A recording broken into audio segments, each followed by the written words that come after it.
Shalom, meus queridos e muito amados irmãos. Estamos aqui em mais um dia, de compartilhar aquilo que Deus tem falado na minha vida. E espero que isso seja bênção para vocês, assim como tem sido na minha vida, Deus tem falado profundamente de coisas profundas. E a minha esperança é que sempre essa intimidade, essa vida com Deus possa chegar até vocês também, porque é muito gracioso estar em comunhão, em intimidade com Deus. Eu realmente amo ouvir o Espírito Santo, amo depender de Deus completamente, não tomar nenhuma atitude daquilo que Deus não fala ou não quer para minha vida. Lógico que isso é o ideal, estou em busca disso, mas ainda não aconteceu. Se Deus quiser, essa caminhada vai nos levar nesse lugar, um lugar de adoração, um lugar de intimidade, de ouvir a Deus. Hoje eu quero compartilhar com vocês, um tema. Todos os temas, a gente está vivendo, na verdade, os últimos momentos aqui na Terra. Posso dizer para vocês que a qualquer momento, nós como Igreja Santa, que também é o ideal, espero que Deus nos dê condição para alcançar isso. A qualquer momento nós seremos arrebatados. E depois do arrebatamento descerá o juízo de Deus sobre a terra. Deus, Ele sempre puniu o pecado e o pecador. E isso não será diferente. Ele vai punir o pecado e o pecador. Foi assim na época de Noé, que ele matou mais de 4 bilhões de pessoas e preservou a vida somente de um justo. Deus não tem problema com o número, eu já falei isso daí para vocês. Deus, Ele quer encontrar a luz dele aqui na terra, alguém que represente o céu, alguém que represente a graça pelo qual Ele, o próprio Deus, morreu por nós, verteu o seu sangue e nos condicionou a uma vida de santidade, de comunhão com Ele. E o meu tema dessa noite, eu coloquei aqui um tema, eu vou explicar para vocês esse tema, o sofisma de estarmos vivendo na luz, mas na verdade somos trevas. O que isso quer dizer? Muitas vezes nós pensamos que nós somos cristãos, que nós vivemos uma vida de santidade, que nós fazemos o bem, ou que nós seguimos a palavra de Deus. Mas em qual conceito? No nosso conceito? Tem pessoas egoístas ou egocêntricas que vivem uma vida muito fechada em si. Ela não quer saber da opinião dos outros, o importante é o que ela pensa sobre si. O triste é que quando chegar o momento do juízo, aquele grande e terrível dia do Senhor, é literalmente assim mesmo, amados. Para os que estão em santidade, vivendo uma vida de comunhão com Deus, será um glorioso dia. Mas para a maioria, meus amados, a maioria da população mundial será um grande e terrível dia, porque chegou a medida do seu pecado, ela chegou até a boca e transbordou. As oportunidades que Deus te deu em seus 10, 20, 30, 40, 50, 80 anos, você não aproveitou e você não acreditou em Deus que Ele algum dia iria vir e trazer o juízo e destruir essa terra. Esse momento está chegando. Por isso que ainda é tempo, hoje é tempo. Não deixe para você se arrepender hoje, buscar uma vida de comunhão com Deus, mudar a sua atual situação. Deus, Ele sempre perdoa quando nós nos arrependemos verdadeiramente. O triste é nós acharmos que nós somos santos, que nós já chegamos lá, que a porta dos céus está aberta para nós, que nós temos um livre acesso a Deus. Esse é o grande problema. Porque a ninguém está garantido a salvação, meus amados. A ninguém.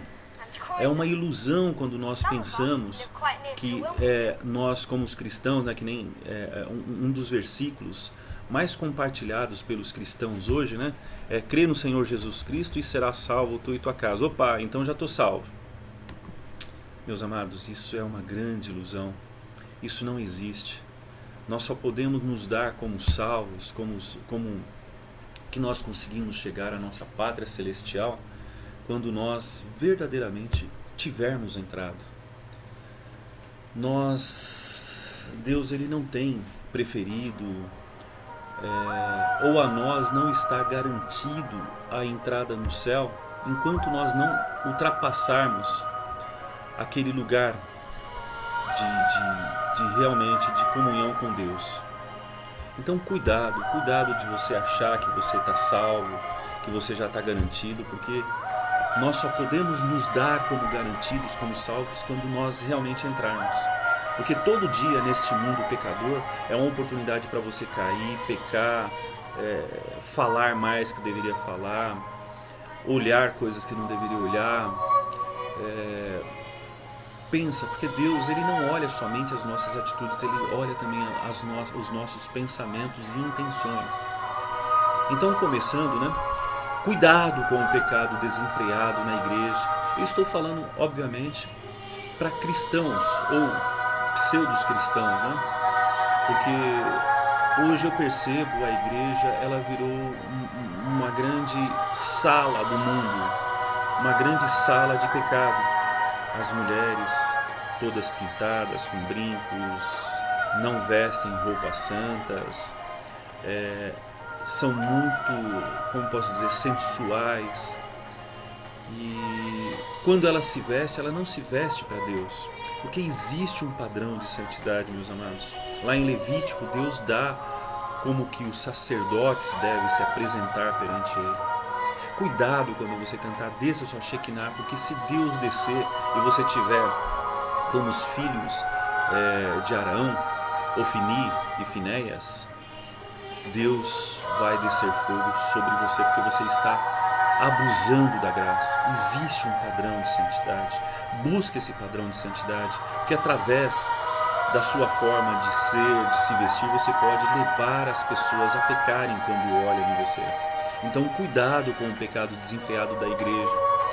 Deus está nos advertindo para que, como Enoque, nós fujamos do pecado.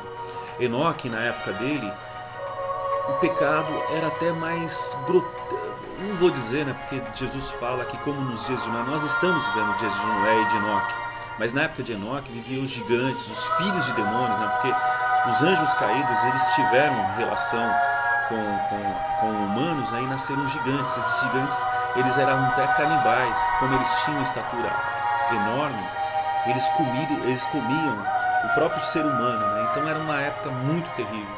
Deus ele teve que destruir aquela geração, porque senão iria contaminar até a semente santa, como quase aconteceu no caso de Ló.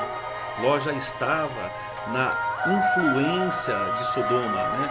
Ali a ponto dele oferecer as filhas dele para as pessoas não quererem estuprar aos anjos que foram destruir, né? Então assim, o pecado ele é tão perigoso que ele contamina. Você em contato com o pecado, ele pode te contaminar e de repente apagar a semente santa. Pois você pode ter a impressão que mesmo vivendo em pecado, você não será punido. Cuidado! Deus irá punir o pecado e o pecador. Ele destruiu toda a terra no tempo de Noé, uma população de mais de 4 bilhões de pessoas.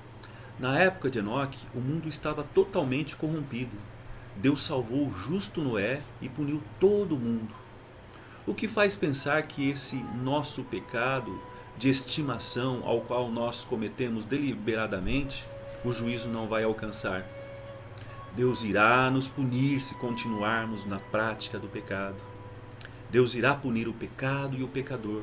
Se estivermos pecando, é que com certeza não somos cristãos e nem seremos arrebatados. Somos filhos da serpente, nosso destino será o inferno. Muitas vezes vocês podem me achar muito radical de falar de inferno, mas eu perco para Jesus. A pessoa que mais pregou sobre o inferno foi o próprio Jesus. Então, se ele pregou sobre o inferno, é uma realidade muito mais fácil de nós irmos do que o céu. Por quê? Porque o homem tem a tendência de pecar. O homem tem a tendência de gostar das coisas erradas.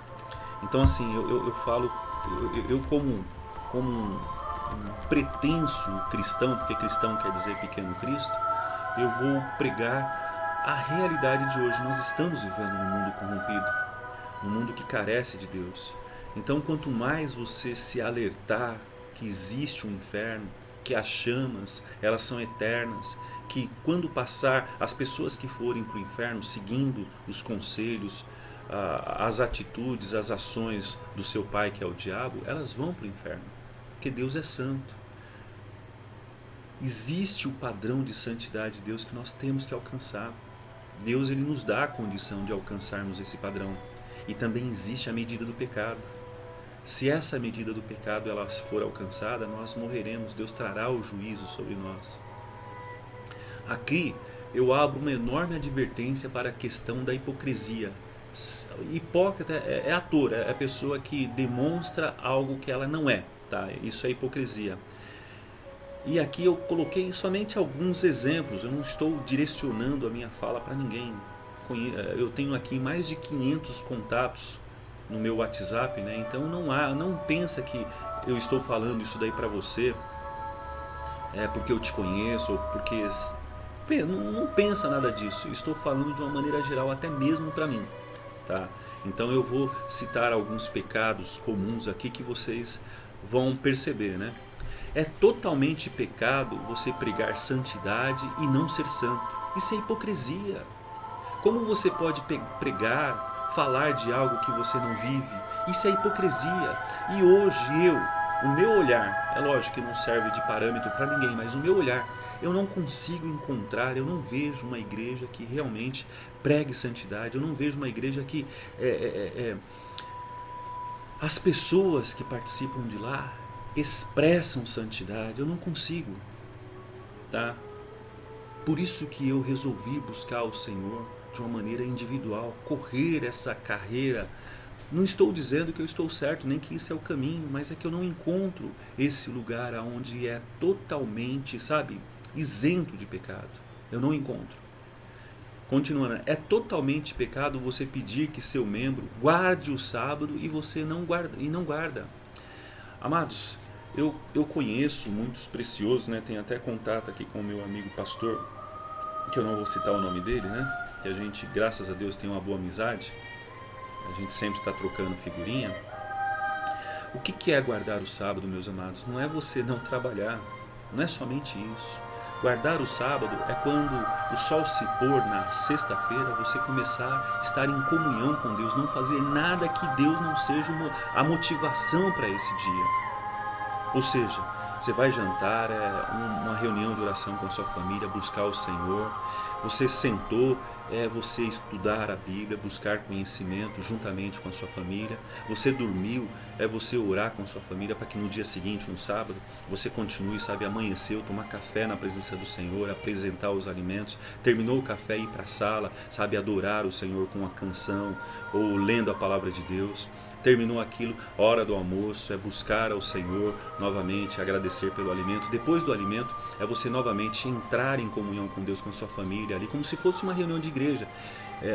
Ler a palavra de Deus, buscar, orar um pelos outros. E a hora que dá exatamente às 6 horas, né, que é exatamente quando o sol se pôr, aí sim você entrega. Então eu não conheço ninguém, e olha que eu conheço muitas pessoas, aqui eu estou falando especificamente, estou mesmo. Para os adventistas eu não conheço ninguém que realmente guarda o sábado. No dia que eu conhecer alguém que guarda o sábado dessa forma, tá? Pode contar com o meu apoio. Não que vocês precisam do meu apoio, não estou dizendo isso, eu estou dizendo assim, vai ter a minha admiração, tá? Já que o dogma, né, os preceitos da religião, então vamos fazer correto, né, para que possa pregar isso daí também para outras pessoas, né? Então isso daí é realmente, e olha que eu tenho muitos, tá? Não estou dizendo para ninguém específico, eu tenho muitos contatos, tá? Então não pense que isso é pessoal, tá? Somente isso. É extremamente perigoso você dizer, faça o que eu mando, mas não faça o que eu faço. Amados, isso daí é a coisa mais comum hoje em dia, as pessoas pregam aquilo que ela não consegue fazer. Por isso que se você for pregar santidade, seja santo. Se você for pregar justiça, seja justo. Mas não pregue algo que você não é, porque o castigo virá em dobro para você. Você está sendo hipócrita. Continuando aqui em Mateus, eu comecei a ler, né, Mateus 23, Eu li o 1 até o 3, agora eu vou para o versículo 4, que continua dizendo, né, sobre os hipócritas, né? Exige de vocês coisas impossíveis que eles nem tentam observar. Tudo o que fazem é para se mostrar. Eles se fingem de santos, levando nos braços grandes caixas de orações, com versículos das Escrituras dentro do alongado as barras memoriais dos seus mantos. E gostam de tomar os principais lugares dos banquetes nos bancos reservados a ele. Dificilmente, olha, o Senhor ele foi muito gracioso comigo quando dei essa comparação, né? Vocês vão prestar atenção nisso, ó. Dificilmente o diabo seduzirá alguém que não tem e não quer título. Ou seja, eu sou pastor, eu sou bispo, eu sou evangelista, eu. Amados, quando você usa essa palavra, você é um egocêntrico, você é um ególatra, você é uma pessoa egoísta. O eu é somente o Senhor. Ele diz, eu sou. Esse é um dos títulos do Senhor. Nós somos servos, nós somos vermes, nós somos insignificantes, nós devemos servir uns aos outros. O verdadeiro ofício de qualquer sacerdote, seja pastor, seja evangelista qualquer, é servir. Quando nós aprendermos a fazer isso e nós não querermos título, nós até abdicar de título, aí o Senhor vai começar a reinar em nós, porque a essência do verdadeiro evangelho, a essência da pessoa de Jesus, que é a humildade, ela vai clarear, ela vai começar a brotar na sua vida. Dificilmente o diabo irá querer seduzir alguém que toma e gosta do último lugar aqui nessa terra. Quem faz isso? As pessoas gostam de evidência, as pessoas gostam de estar na mídia, as pessoas gostam de serem notadas. Isso é egoísmo também, amados. Cuidado com a luz dos holofotes, cuidado com elogios. Ame as críticas, ame as críticas. Eu tenho muita dificuldade para isso, por isso que eu não gosto de holofote. Eu não gosto de elogio. Eu amo crítica. Se algum dia você, sendo meu amigo ou conhecido, me fizer uma crítica construtiva, porque muitas vezes as pessoas só sabem criticar sem fundamentação nenhuma, né? Mas se você tiver crítica construtiva, me ajude a crescer com elas. Por favor, não me poupe. Eu te peço, seja você quem for, me ensine a crescer diante de como você vê aquilo que eu não consigo enxergar em mim. Tá bom, meus amados? Dificilmente o diabo irá seduzir uma pessoa que tem o seguinte ideal. Olha que ideal fantástico. Veja bem se isso é ou não é verdade. É melhor você ter dinheiro para comprar tudo ou você não precisar comprar nada. Isso é fantástico, né? A vida de Jesus. Jesus, ele é o dono do universo. Ele é o dono do ouro e da prata. Ele não teria dificuldade.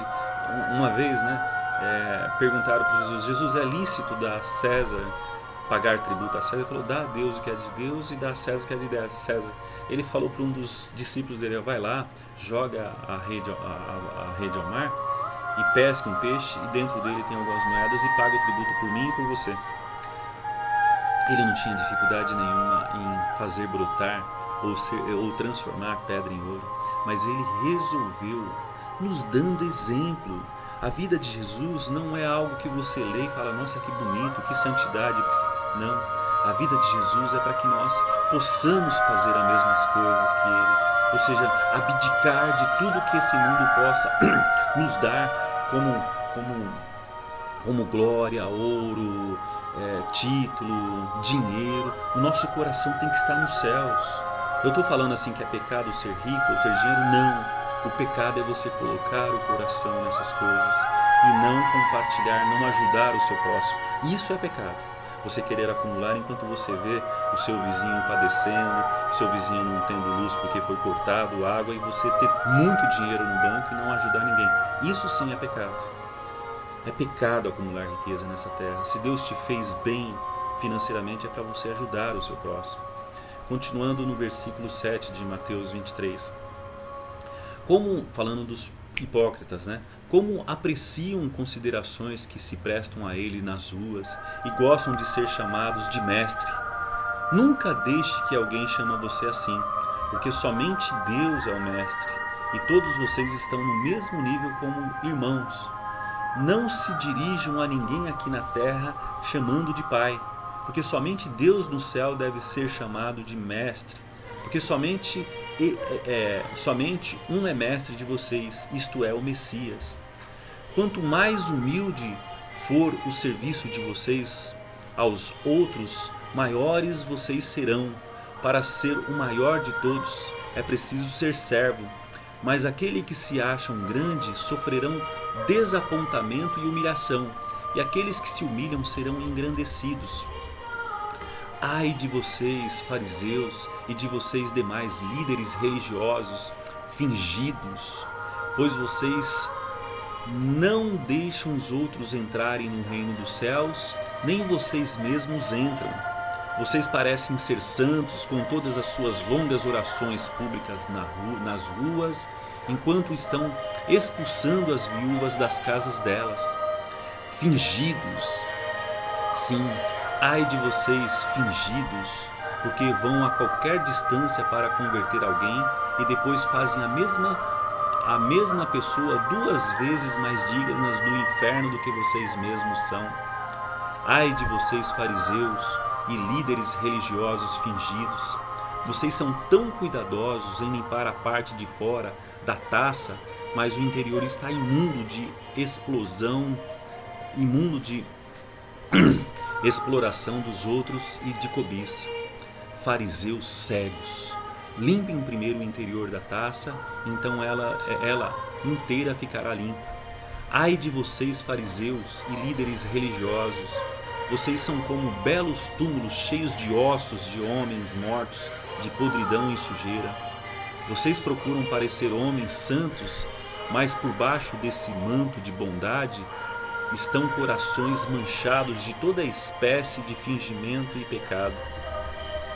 Uma pessoa que não anda em novidade de vida, que não seja diferente de seu vizinho ímpio, que tem os mesmos alimentos, quando eu falo alimentos são manias, times, TVs, entretenimento, que um não convertido, que não vive uma vida de santidade e justiça, que fala para palavrão, que mente, que se veste com vestes impuras, onde suscita o desejo de quem olha para ela, você está indo para o inferno e está levando todos os que ouvem as suas pregações.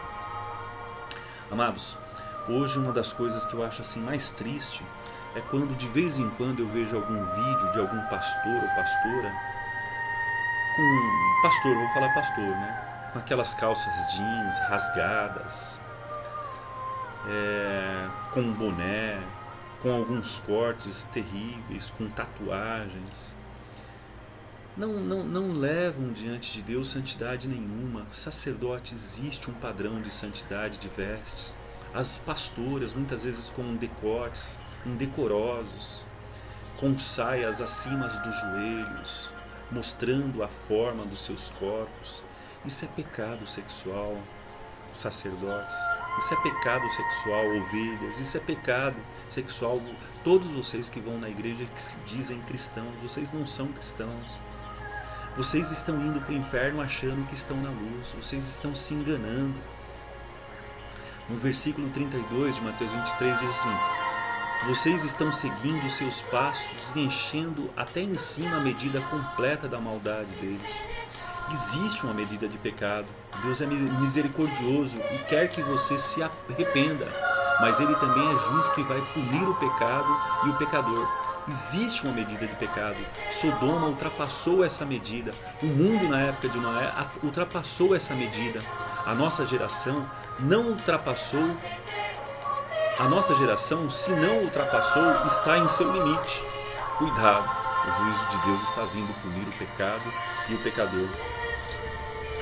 Eu acho muito interessante não, muito triste, eu vou mudar o termo, né? As pessoas que elas se preocupam muito com a sua aparência, mas o seu interior está totalmente corrompido.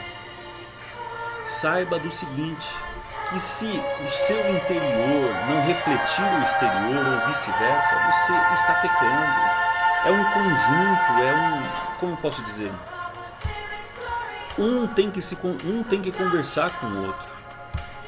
Deus, ele não faz a coisa parcial. O nosso interior, ele tem que refletir o exterior. E o exterior, quando as pessoas olharem, elas vão ficar observando para ver se é exatamente aquilo, né? Nossa, que a pessoa é realmente santa, o jeito dela se vestir, né? Mas eu vou olhar como que é a vida dela, né? O jeito que ela fala, o jeito que ela trata os outros, os seus filhos, os seus próximos, as pessoas ao seu redor.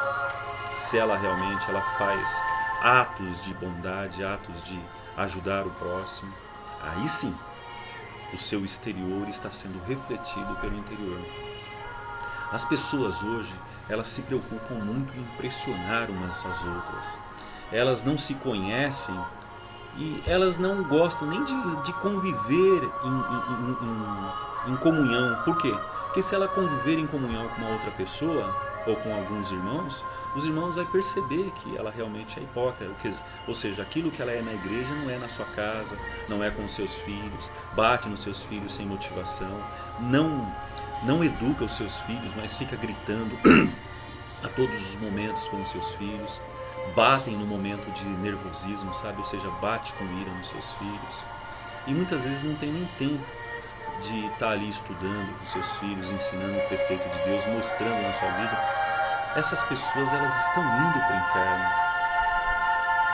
Elas estão indo para o inferno porque existe um padrão de comportamento, um padrão de veste, um padrão de santidade, aonde que será notada tanto pelas pessoas ao nosso redor, quanto por Deus.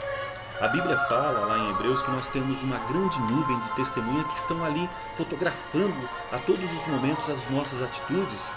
E o próprio anjo de Deus, Deus designou um anjo, que ele fica escrevendo no livrinho, que vão se abrir 2 livros, lá fala em Daniel 7, que irá abrir 2 livros. O primeiro livro, o livro da sua vida, onde vai ter todas as suas atitudes e pensamentos, e o livro da vida do Cordeiro. Se o nosso livro das nossas atitudes, eles estiverem realmente cheia, manchada de lágrimas, de arrependimento, e de arrependimento, meus amados, não é você pecar hoje, pedir perdão, amanhã pecar o mesmo pecado, pedir perdão, não, isso é remorso. Arrependimento é você pecar, se arrepender e não fazer mais. Se o seu livro estiver cheio de arrependimento e lágrimas, seu nome estará escrito no livro da vida do Cordeiro e você vai para os céus. Agora, se o teu livro estiver cheio de remorso, cheio de pecado, cheio de mau testemunho, o seu nome não estará no livro da vida e você irá para o inferno. Continuando Mateus 23, agora o versículo 33. Jesus falando, né? Serpentes, filho de víboras, como vocês escaparão da condenação do inferno? Temos que viver uma vida piedosa e santa, pois podemos pensar que somos crentes e santos, mas naquele dia, naquele grande e terrível dia, poderemos descobrir que somos ímpios e estamos em trevas. Isso é muito triste, meus amados. Esse sofisma que nós criamos, esse quadro, esse pensamento pré-positivo que nós achamos de nós mesmos, isso é um engano. Não se acha mais do que você possa ser. Que a sua crítica sobre você mesmo esteja: sou pecador, preciso de santidade, preciso de mais de Deus. E nunca, não, eu sou um homem santo, eu estou cheio de Deus, eu sou o melhor dessa terra. Não. Se humilhe na presença de Deus, para que naquele dia Ele possa te exaltar, porque todos nós somos pecadores. Nós não devemos viver em pecados. Viver em pecado é ser ímpio, é estar em trevas, mas nós somos pecadores. Por isso que nós temos que clamar constantemente a luz de Deus, a santidade de Deus, a justiça e o sangue e a cruz sobre nossa vida. O sangue para que nós possamos nos cobrir com as vestes de Jesus, e a cruz para que nós possamos andar no caminho de Jesus. No 34 do Mateus 23, eu enviarei a vocês profetas e homens cheios do Espírito Santo, escritores inspirados, e vocês matarão alguns pela crucificação, ferirão outros com chicotes em suas sinagogas e perseguirão todos até a morte, de cidade em cidade. Sim, toda a condenação acumulada neste século cairá sobre a própria cabeça desta geração. Nós matamos Cristo e tentamos extinguir o cristianismo. Se Cristo viesse hoje, fazer algumas perguntas para vocês. Vocês acreditariam num homem simples, pobre ao ponto de esmolar, pedir esmola? A profissão mais humilhante, sem faculdade ou proeminência, que teve como pai Maria e José, mas diz que é filho de Deus, que foi gerado pelo Espírito Santo, que pede para pessoas comerem a sua carne e beberem do seu sangue. Vocês acreditariam numa pessoa dessa que se dizia ser Cristo, se Cristo viesse hoje dessa forma? É lógico que não seja hipócrita. Você não acredita em Cristo. Você acredita numa Bíblia que você não tem intimidade nenhuma com ela, porque você vê ela como Bíblia, como um livro comum, como um livro qualquer. No dia que você tiver noção e for revelado para você que a Bíblia é o próprio Deus, porque lá no Evangelho de João, capítulo 1, diz assim: e no princípio era a palavra estava com Deus e a palavra era Deus. No dia que você acreditar que essa Bíblia pode transformar a sua vida, pode te dar uma outra natureza, porque nós somos sementes do diabo, nós somos sementes de Adão. Se nós não nos convertermos, nós vamos para o inferno. Nós precisamos nascer da água e do Espírito, da cruz e do sangue.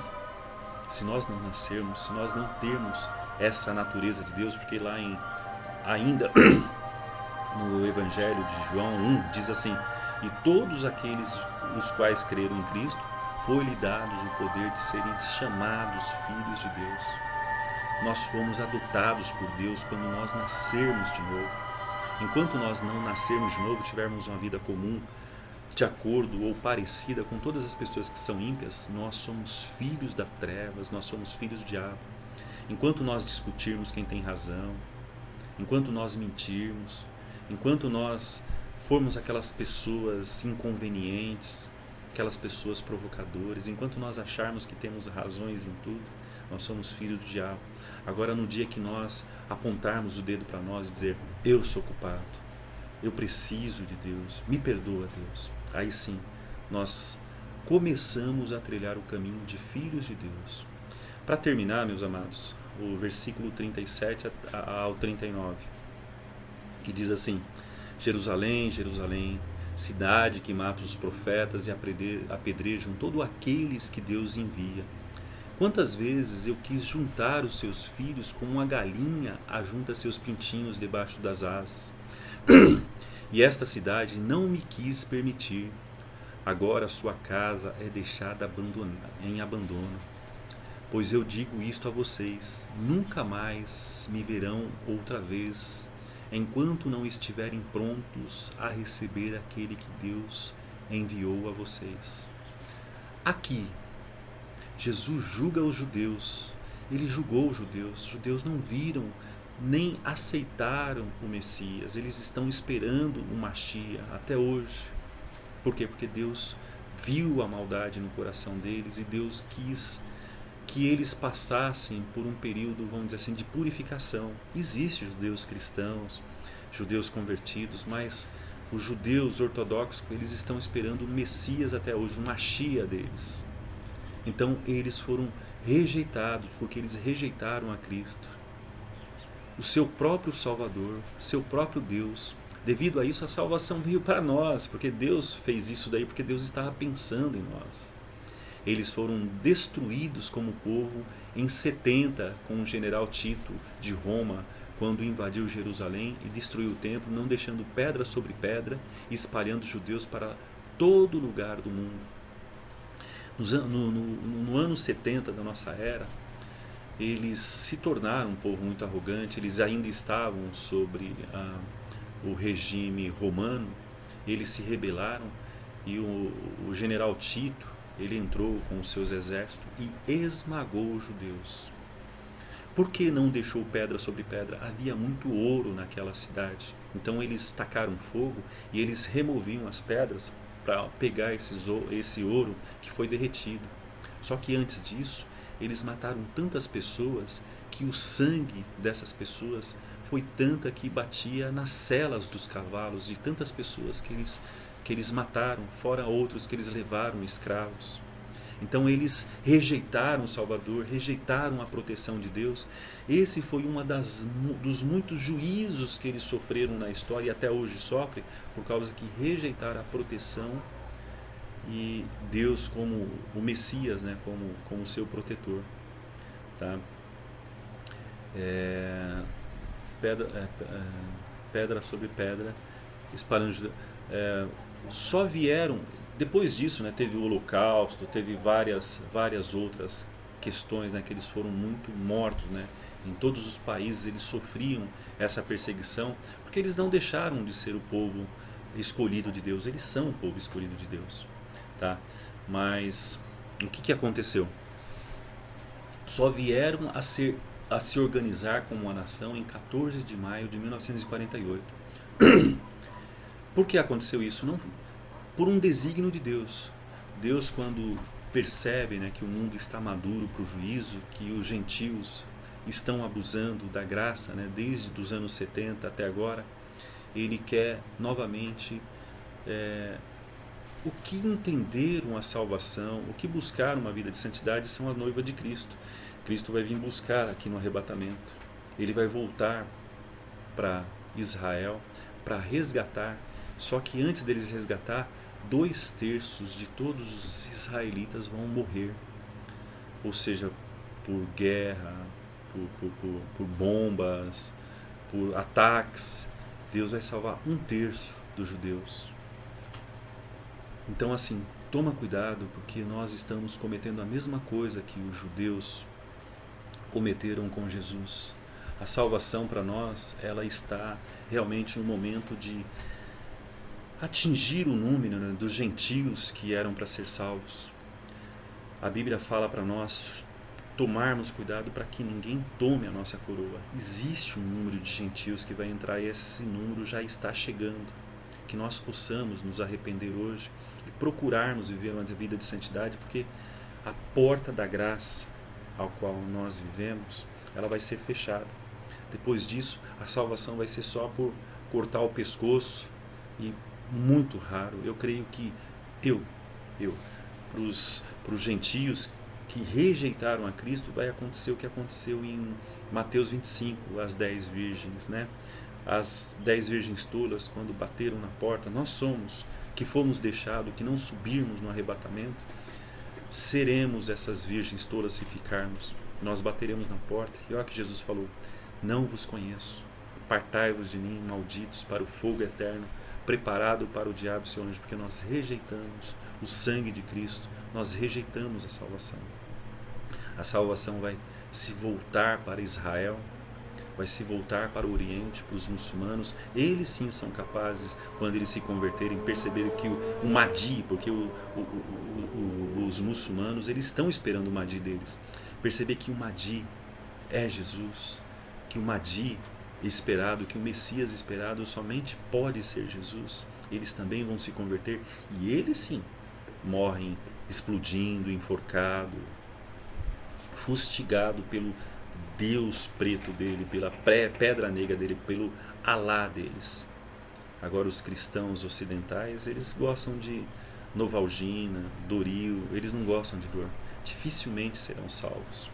Então se arrependa hoje, ainda é tempo, para que você não perca a porta da salvação, a porta da graça. Eu quero levar vocês a uma oração para nós encerrarmos. Senhor Deus, querido Pai, eu quero te agradecer por essa graça da sua palavra, Senhor. O Senhor ainda está falando na terra, o Senhor ainda está usando mulas como eu para trazer o Evangelho, para ser usado como canal. Desperte o coração dessa geração, Senhor. Salva os nossos amados, salva as pessoas que estão perto, salva este mundo, Senhor. Desperta, traz os rebeldes para Ti, Senhor Deus, para que ele possa enxergar a Tua luz nessa palavra e a Tua luz, Senhor Deus, possa transformar a vida deles, para que eles possam nascer de novo, no poderoso nome de Jesus. Eu hoje nasci de novo. Shalom, meus amados. Até o próximo vídeo, se Deus quiser.